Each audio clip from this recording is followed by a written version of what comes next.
I'm Lisa Musgrave. I'm 56 years old. I was born February 5th, 1968 in Fort Pierce, Florida. My mother left my real father when she was pregnant with me, and my mother worked 3 jobs to support my 2 brothers and my sister. And when I was born, we lived in the projects, which is a very, very low income situation. And we lived there for a very short period of my life until such a time that my mother asked her brother to take me in, and I lived with my brother and his wife for, I think, first 2 years of my life. And then I went back to live with my mother and my siblings, and we stayed in the projects for maybe until I was in kindergarten.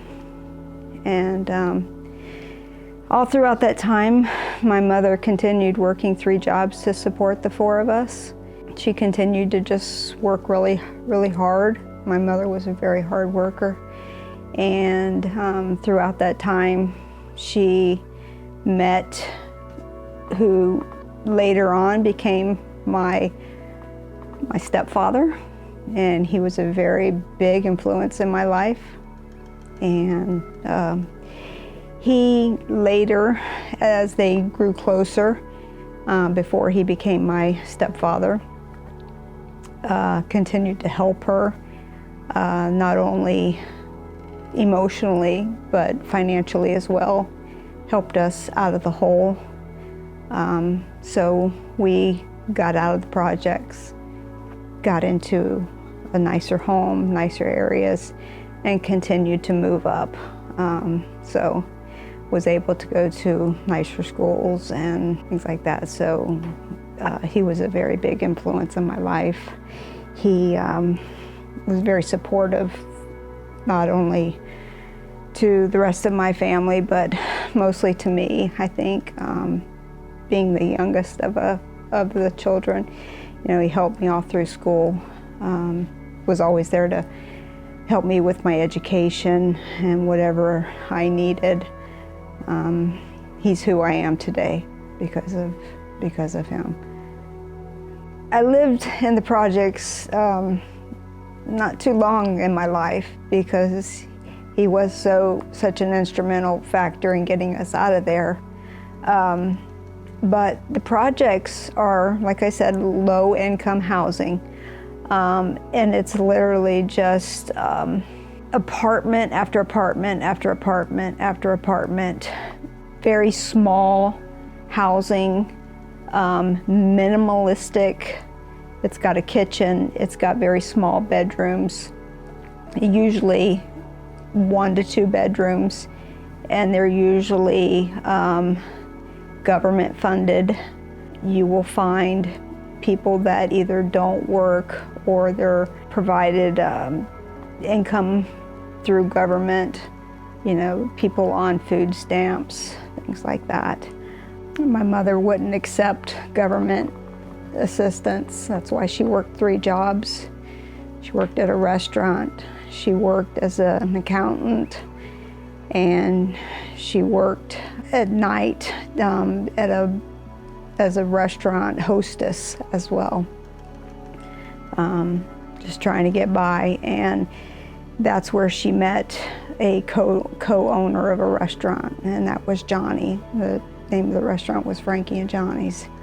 And he actually bought or sold out his portion of a restaurant to his brother, Frank, being Frankie and Johnny's, so that he could go to school and become an attorney.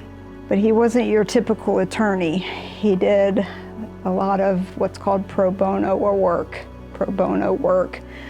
which is free to the community, trying to help out those underprivileged type people. He was always trying to lend a hand to people that couldn't provide for themselves. He received award after award after award for things like that. he just had a heart of gold. He was always by my side, always making sure that I was doing my work, my school work, and he was so funny. When I was a kid, I used to think, he was an old man, but when I look back on him, I think he was the best man ever. It kills me that I didn't show him the love and affection that I should have, because he was everything. He loved my mother to no end. He was the kindest, most gentle man I've ever met in my life. He took a family of 4 that was the most broken family, and just took us under his wing and just saved us from the pits. My family was just so broken. My siblings were into drugs, and they were destined for jail and prison, and they've gone through it all. But because Johnny, who I believe was my father, he saved me from all that.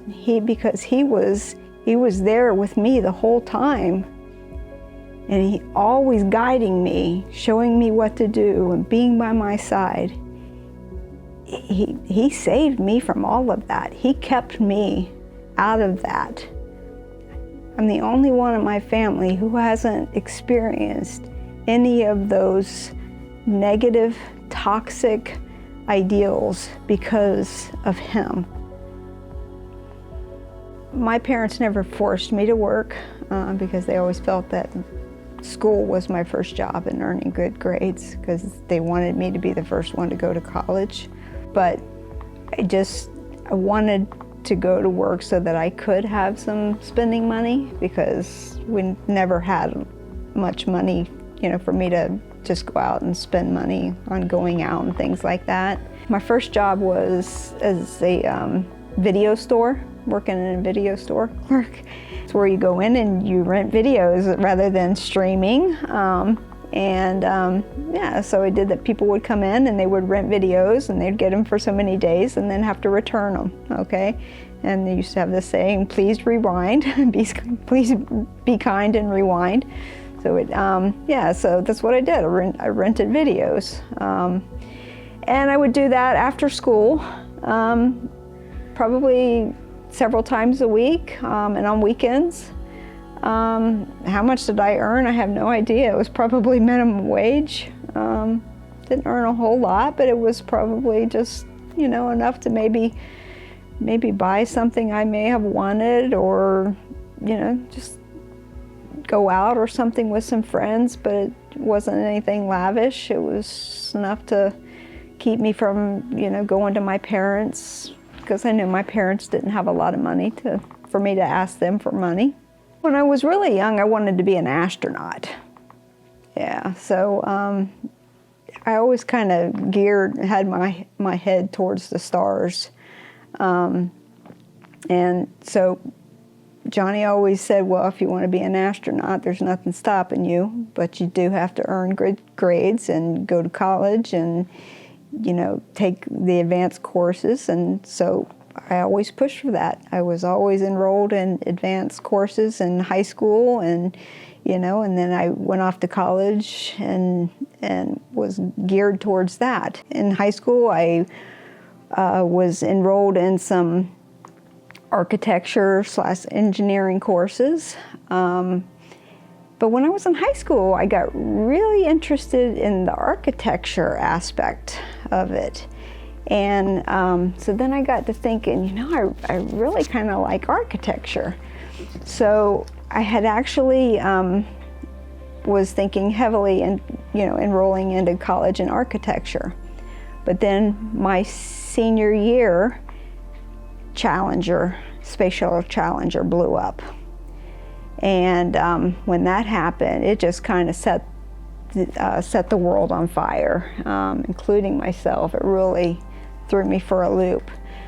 So that's when I enrolled in college in aerospace engineering, and decided I was going to go for aerospace engineering and go back, not so much into being an astronaut, but maybe I could go back into, didn't want to actually go to the stars, but maybe just do something with the stars instead.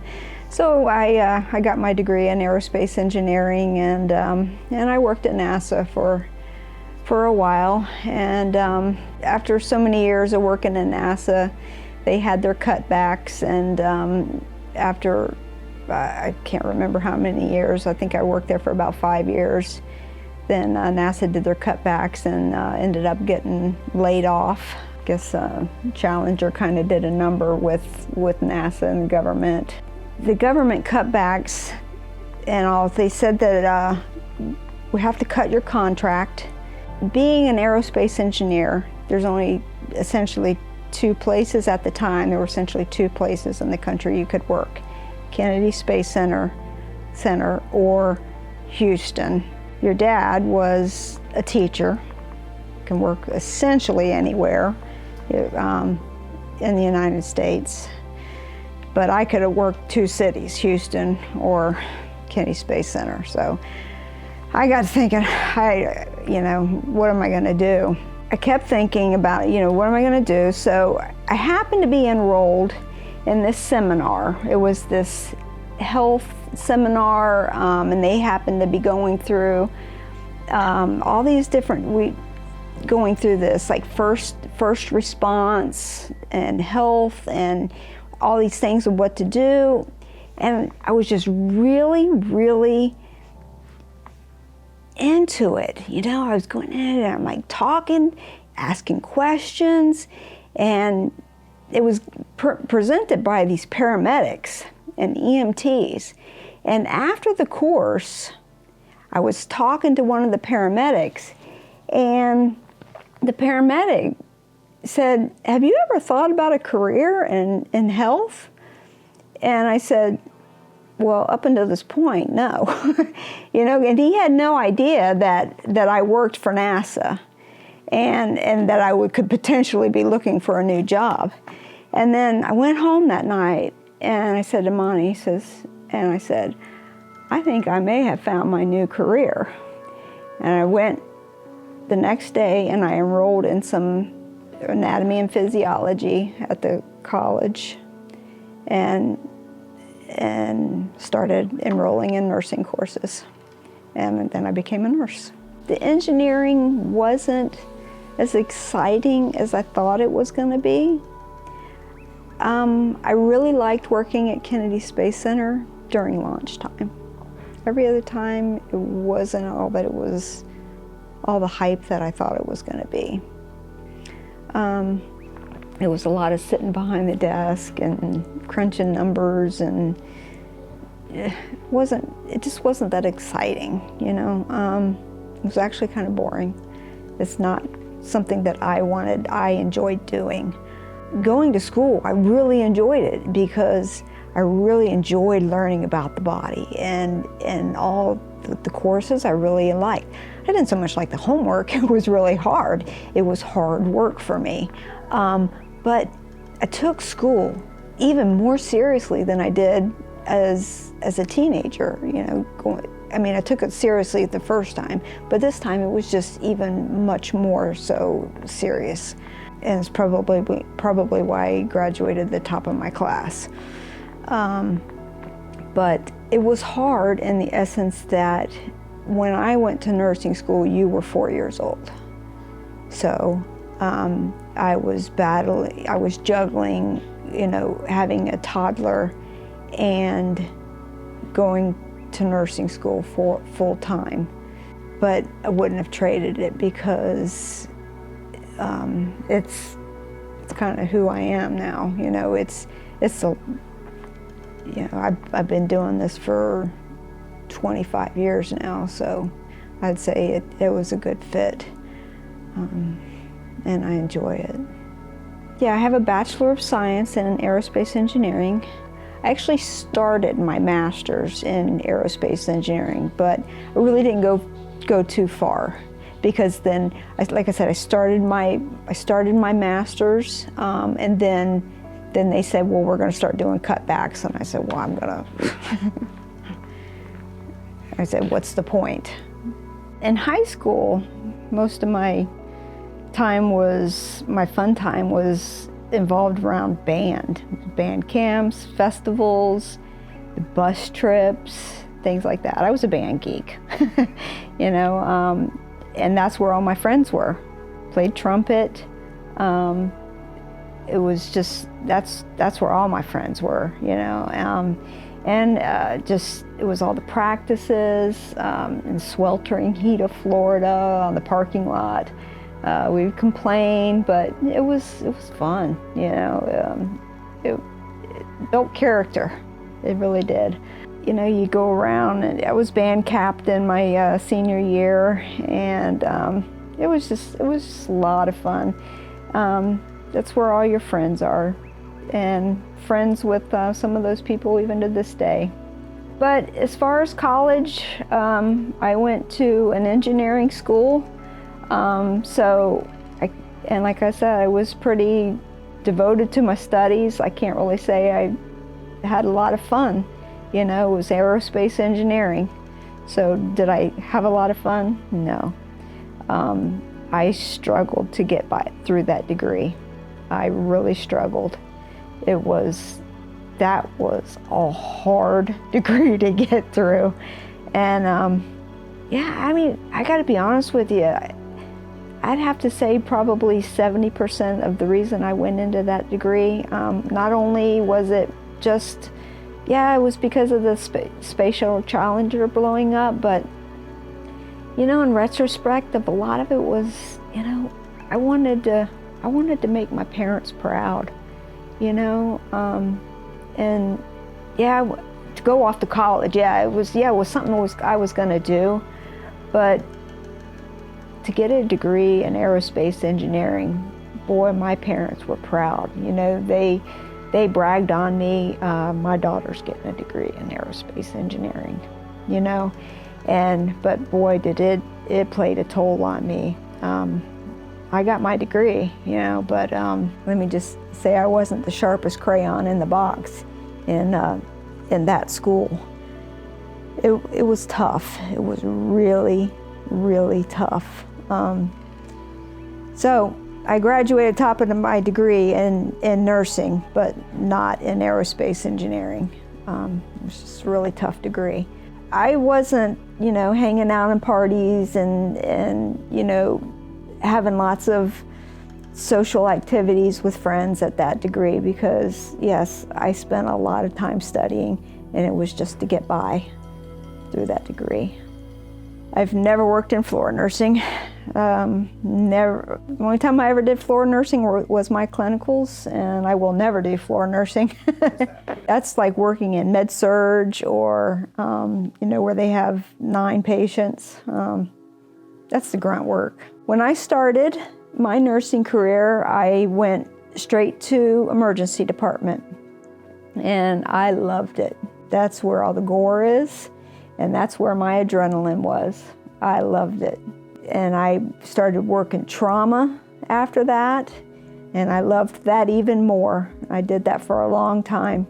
And I did that when you were actually pretty young, and I did that overnight, and I did that in the big cities, in Louisiana and things like that. And I saw lots of really good stuff, like gunshot wounds to the head and amputated arms and foreign bodies placed in areas that had no business belonging in those areas and things like that.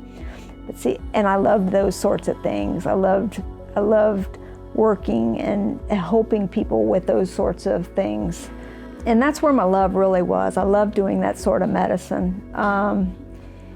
And I did that at night so that I took that sort of sacrifice because I always wanted to be there for you. Your dad was at home at night. I was at home during the day if I had to be. You know, I could stay awake if I had to be. Always wanted somebody there for you.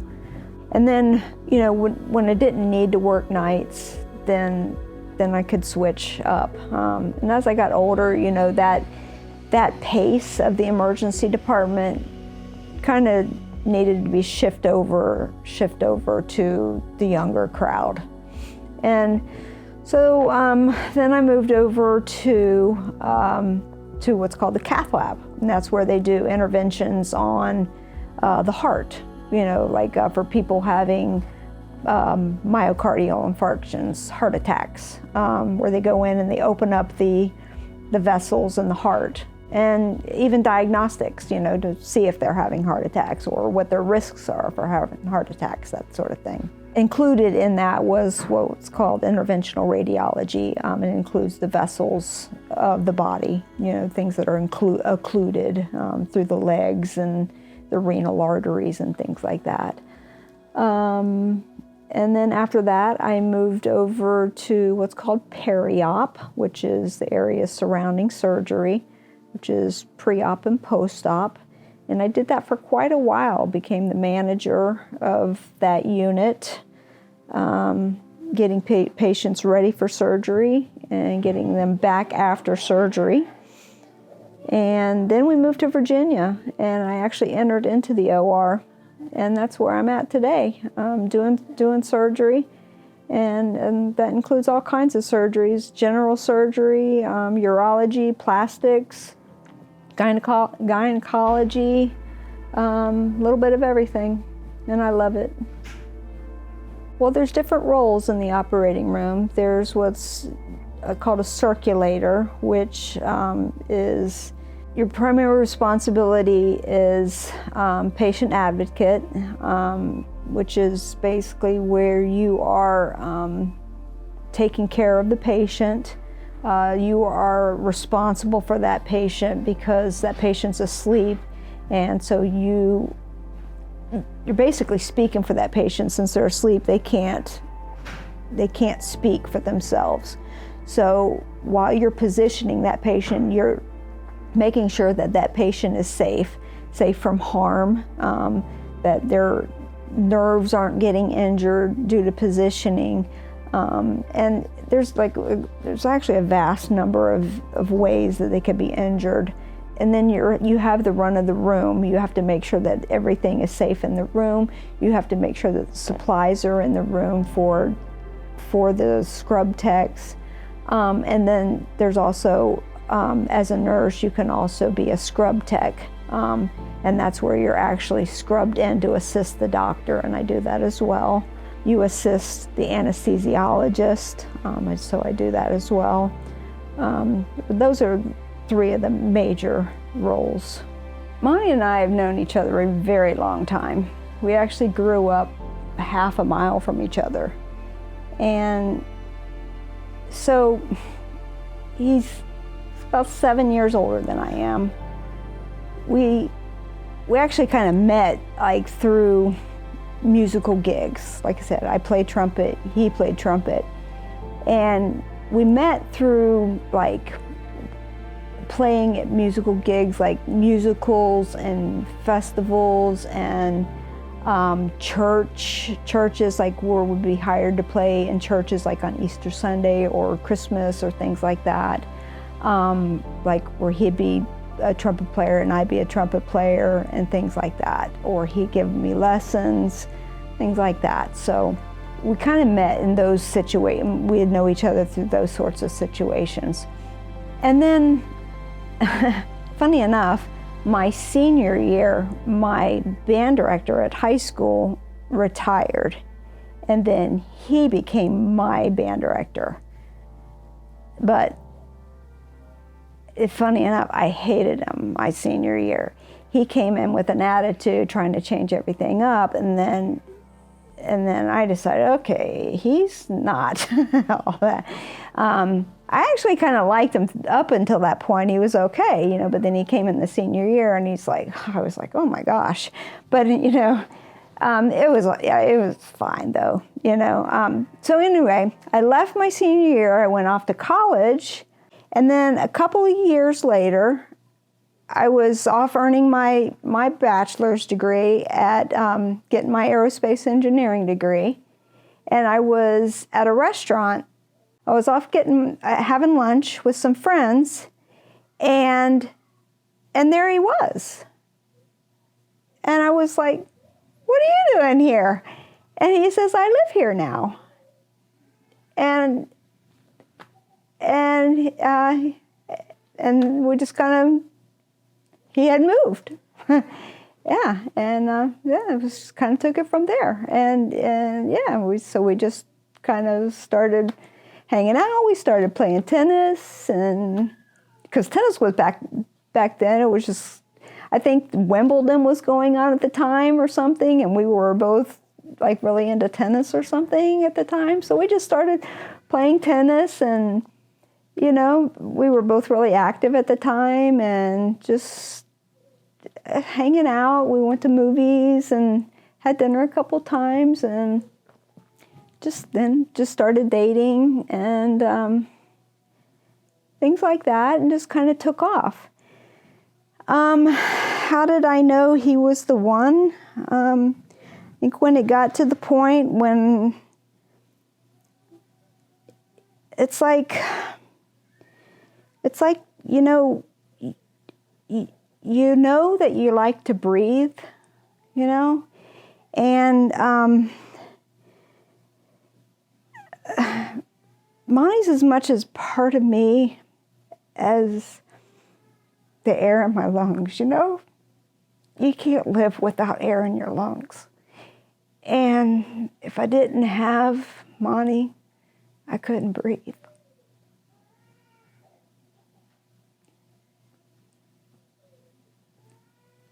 And to think about my life without Monty.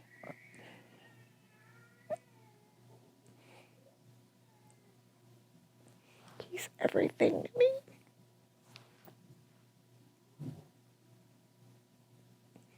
Let's look back on your wedding day. Tell me about it. How did it go? What was it like?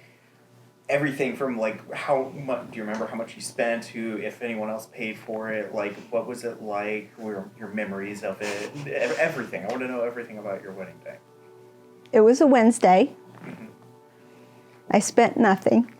Married on a Wednesday. I spent maybe $50 for a certificate. Your dad and I got married in a Justice of the Peace. I maybe spent, I don't know, I probably spent a little bit more on a dress. Yeah. Yeah, it was very intimate. Yeah. Yeah, we decided we didn't want a wedding. We had no money. Yeah. And I knew my parents had no money. But both of our parents came up. They dressed up. We dressed up. Yeah, it was great. And it was beautiful. He bought me a corsage, and I had a white lacy dress, and he wore a suit. And yeah, we had a Justice of the Peace, and I was nervous as could be. I have no idea why. And he kind of chuckled at me because I was so nervous. I could barely repeat what the Justice of the Peace said because I was so nervous. I don't know why. But both my parents were there, and both of his parents were there. And when it was all done, he kissed me. And then we went back to our apartment, and we broke open a bottle of champagne. And we spent the day with both of our parents. And that was our day, and it was the best. And then we went on a cruise that we won, a weekend cruise that we won, that we had to listen to a timeshare. deal. That was our honeymoon. So everything was free. So we did everything that we could to save money. Freeport, Bahamas. You want to talk about that? Yeah, everybody was screaming at me to braid my lovely hair. Yeah, braid your lovely hair. Yeah, and it was filthy. Oh, it was so dirty. And there was nothing to do there but gamble, which neither of us did because we had no money to gamble. And the only other thing to do there was to walk a mile to the straw market, which we did every day.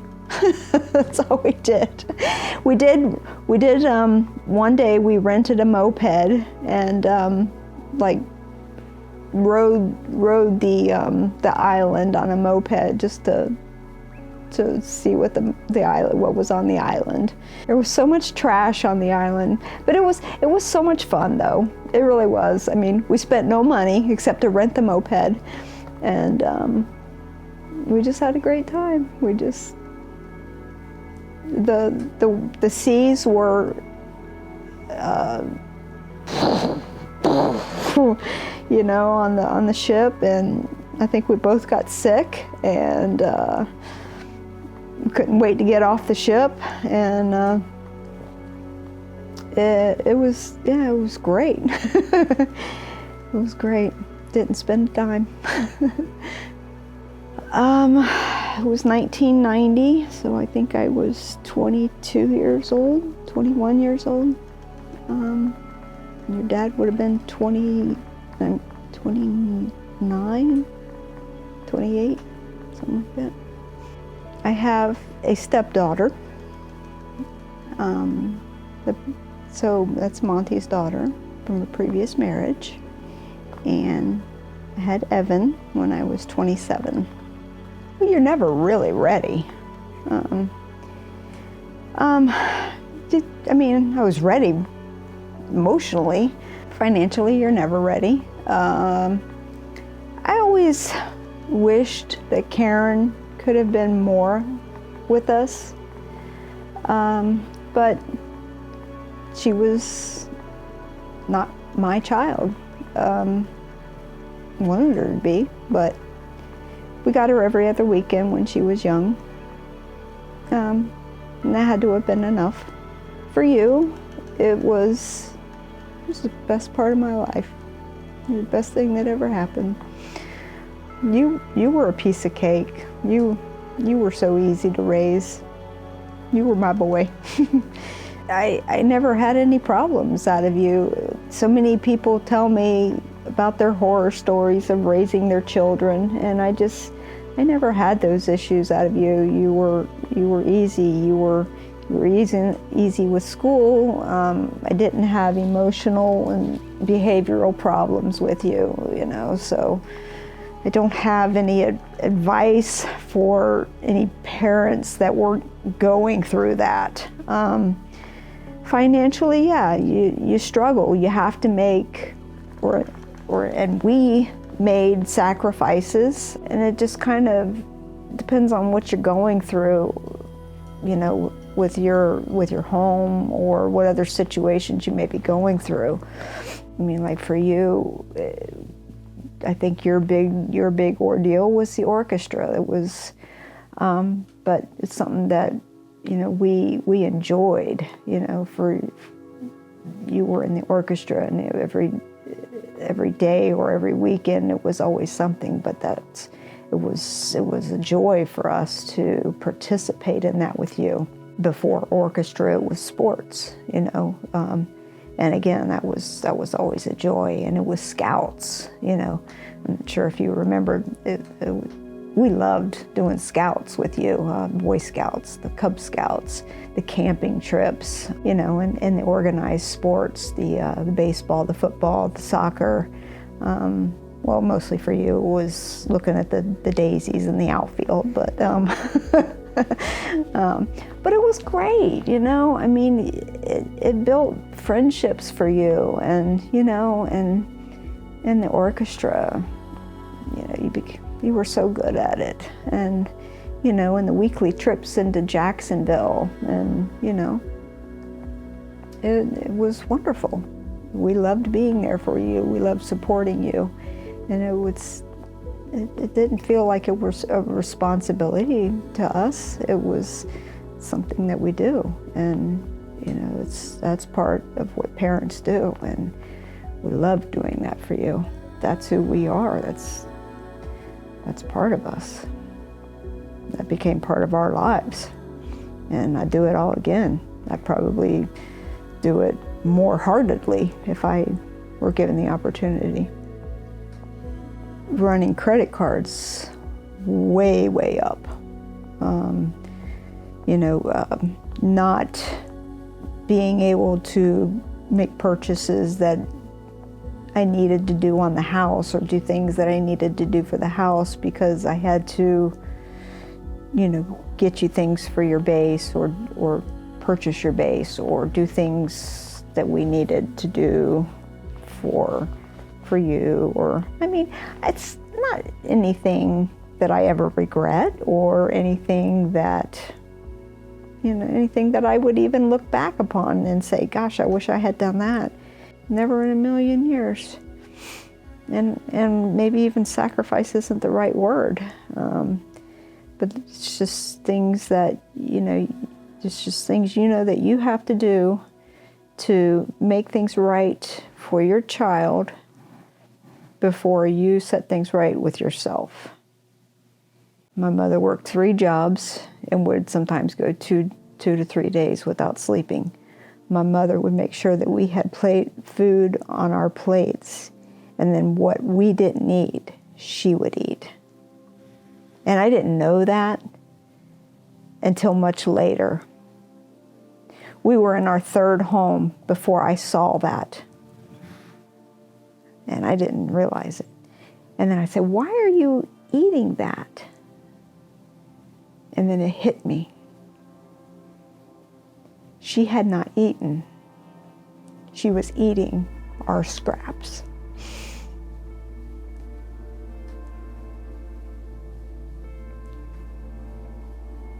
Well, with Karen, I just kind of remember, like in our town home, I remember like sitting up in the room with her, playing with all of her dolls, and she was such a girly girl. I remember never being able to get her in shorts. We'd go to the fair, I remember taking her to the county fair, and I'd never be able to put her in shorts. She would never wear shorts. Everything had to be a dress. I would sit up in her room and play dolls with her. And you, it's more of a little sayings with you. And you, I just remember everything with, you know, everything is, you're first. You're the tooth fairy, and the Christmases with Santa, and but you, like I said, it's the sayings. You know, your lawnmower instead of lawnmower, and your pink strawberry milk pink, and I remember teaching you how to skate and ride your bike, and teaching you how to go potty, and giving you all the little M&Ms every time you went potty. And I remember you walking around in my nursing shoes naked and, you know, mopping the floor, and you were such a cuddler. And, you know, and I remember you diving into your big boy race car bed when we first got it. And I mean, just little things like that. And you would always sit on my lap, and every time you hug me now, it just seems like the hugs that you would give me when you were my little boy and sitting in my lap. You were always my little boy, you know. I remember some of the trips that we've taken, especially like when we went to, all of us were in New York together. That was nice. When you went to Carnegie Hall, and that was really nice to see you perform. That was so grand. I loved that. It was nice when all of us got together for Christmas. It was the first time all of us had been together. And even little Melanie was there, and little Merritt. And that was really special to me. I've always wanted the Christmas where all of us were together at the same time. And that was even Trey and Colleen. That was so special to me that year. I love it when all my family's together. I just love it when all my family's together. I'm not sure I have one favorite moment.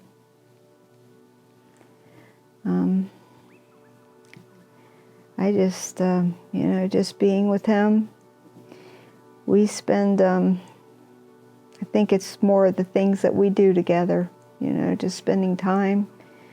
I think our favorite thing to do is we like to just kind of go driving around in the mountains, go what we call exploring. And then, we'll hit some antique stores and then go to a craft brewery and just sit out and look out over the mountains, especially during the fall, and look at the foliage. Drive the Blue Ridge Parkway, just look, and I think because the scenery is so much different here than in Florida.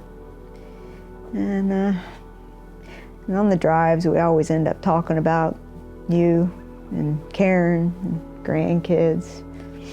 And what are we going to do? When are we going to see you guys? What are we going to do? How much you guys have grown?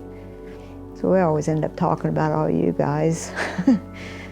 So that's it's not so much one memory, but it's usually about you guys. But I think that's my favorite thing to do. Around 2015, 2016, somewhere around there, both of our jobs just really, the stress of them just really started getting to both of us. We were working way too much and becoming very unhappy with our jobs. And my health the stress of it just really started affecting my health. That's when it all started. So around 2018, it just really escalated, got really out of control. We decided, well, let's just put the house on the market, see what happens. And we had discussed this with you and Karen, and you both were in agreement that it would be fine to do this. We had really tormented ourselves about this because we were not happy with the thought of leaving you guys.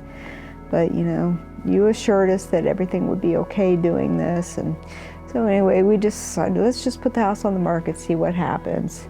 Well, it sold the next day after doing this. And we were like, oh my gosh, well, what do we do now?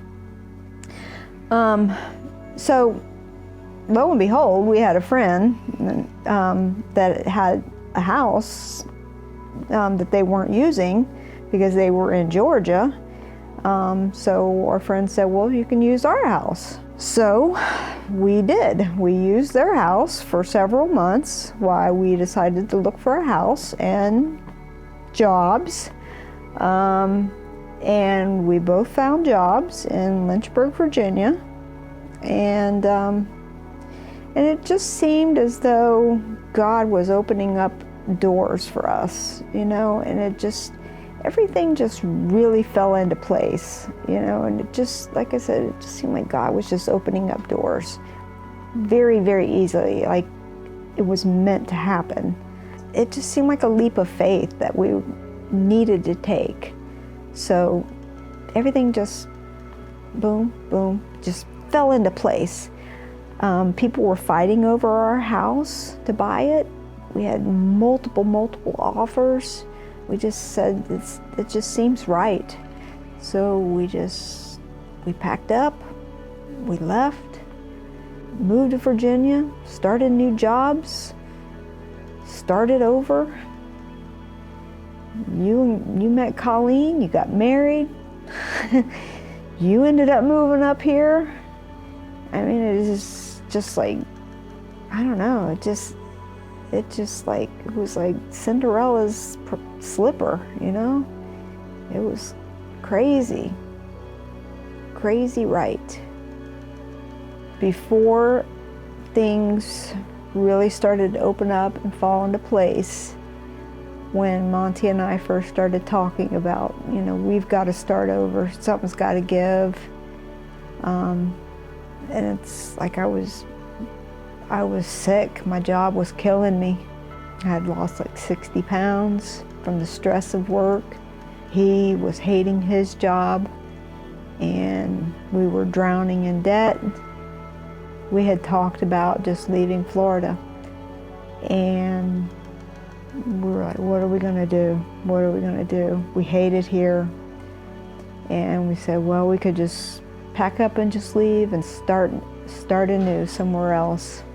And we both said, well, how can we leave our children? Because you were in Florida, Karen was in Florida. How can we do that? How can we do that? I said, I just can't. I can't leave my children, can't.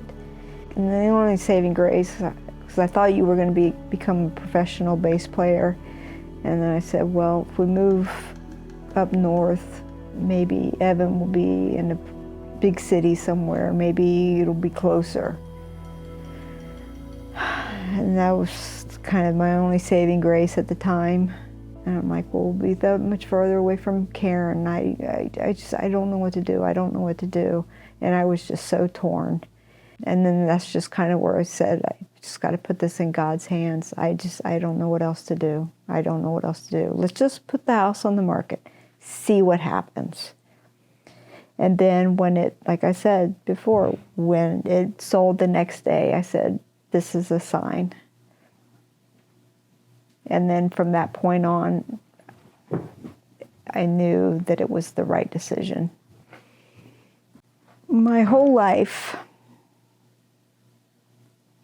I've been a Christian. My whole life, I've acknowledged that Jesus is my Lord and Savior.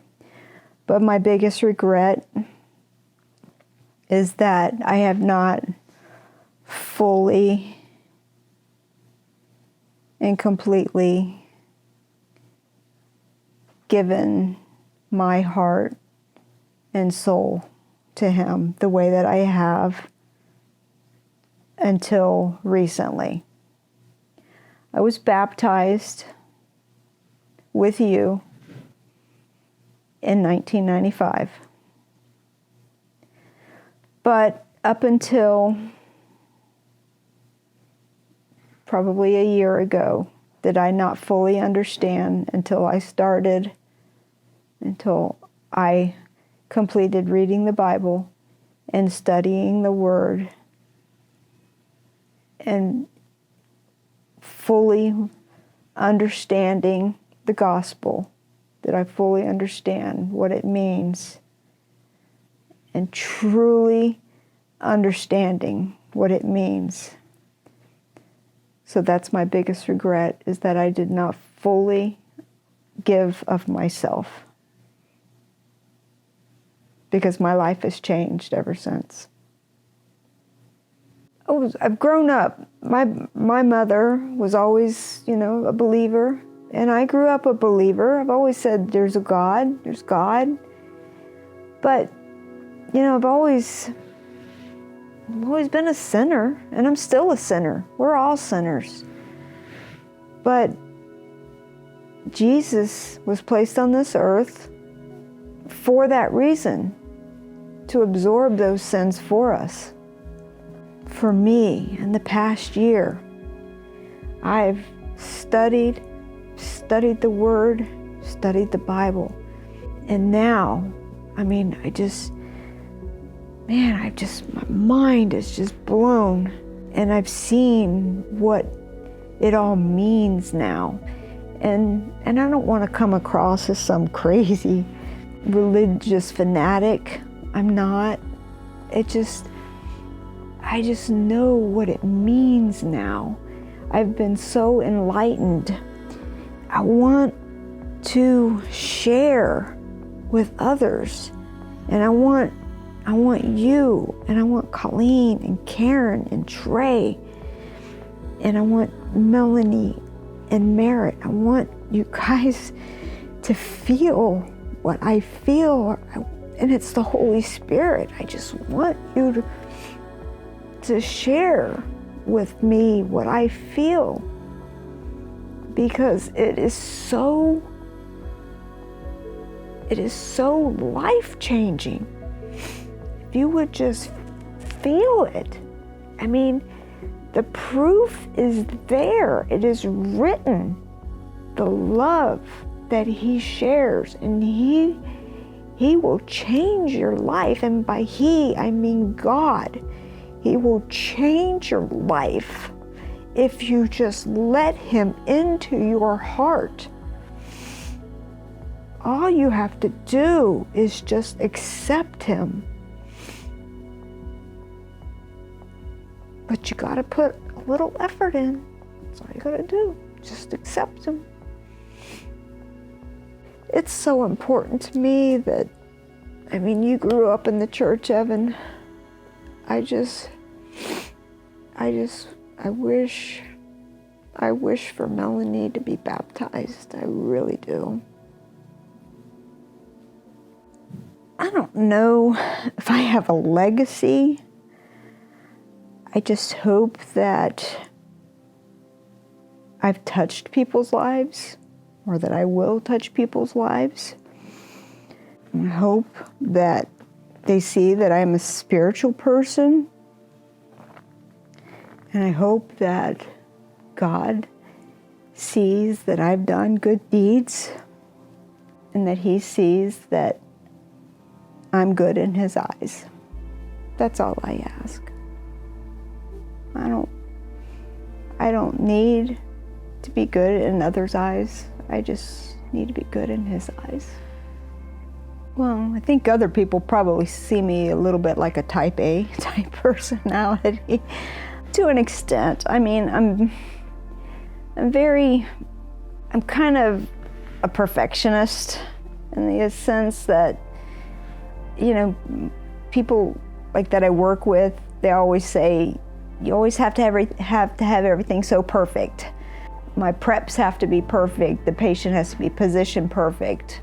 Everything in my room has to be perfect. The room has to be organized perfect. And then if something goes wrong, I take it upon myself personally.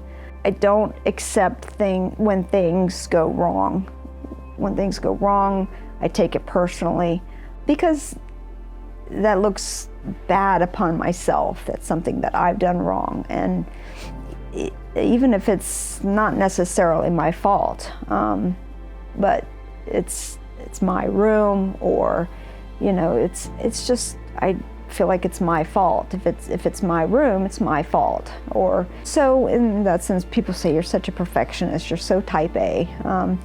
I'm orderly. I'm a neat freak. I'm, you know, unlike you, you know.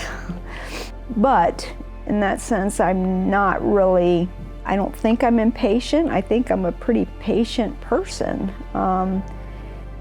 I just expect things to be done very competently. I expect competence. I do get impatient with incompetence, and it irritates me when people accept incompetence. If you're incompetent because of lack of knowledge, and that's the difference. If you don't know something because of lack of knowledge, then let's learn it, you know. I'm okay with that. I just want them, both my children and my grandchildren, how they know me. I just want them to know that I love them unconditionally. There's nothing that you can do that would ever change that. There will always be a key under the mat for you. The light will always be on. And there's nothing you can do that will ever change the love in my heart for you. Any of you.